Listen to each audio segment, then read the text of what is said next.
So I've shared the sorts of things that you can do before your deployment is complete, but what about after?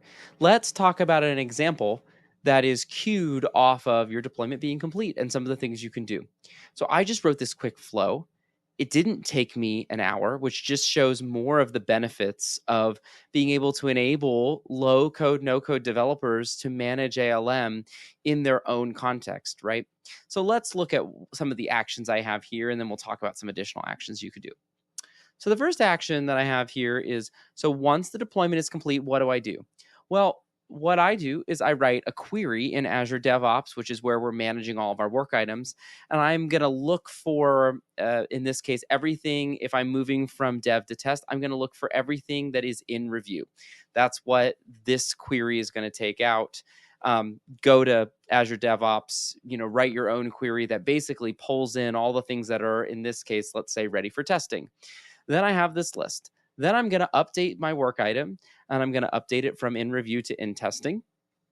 And so I'm able to push it along its own pathway.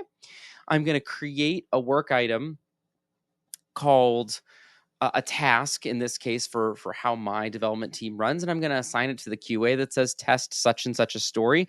I can concatenate the work item name and ID together, and I can parent it up to the work item that I'm updating. Great, this is all contextualized within this value. It's going to apply to each. Then at the end, what I can do is I can send a message to my QA and I can make a pretty HTML table that gives a review of everything that is ready for testing. Okay, let's change the context. What if I'm going to prod? I can basically do the same thing. My tester will either mark a story ready for prod or ready for build, or it'll mark the story still broken. And if it's still broken, then the developer needs to mark it as resolved or mark it in review, whatever your process is from a state perspective, right? And then it will just continue to follow the process that we have on screen.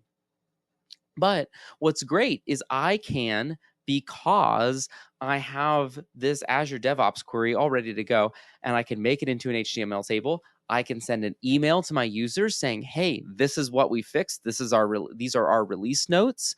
I can add it to a wiki so that we've got all of our release notes ready to go. I can do effectively whatever I want from a communication perspective. But there's two big wins here. The one big win is being able to use a Power Automate flow to manage your DevOps process and your DevSecOps in the background. And then the second piece is being able to notify your users. So, cool things you can do at the end of this process.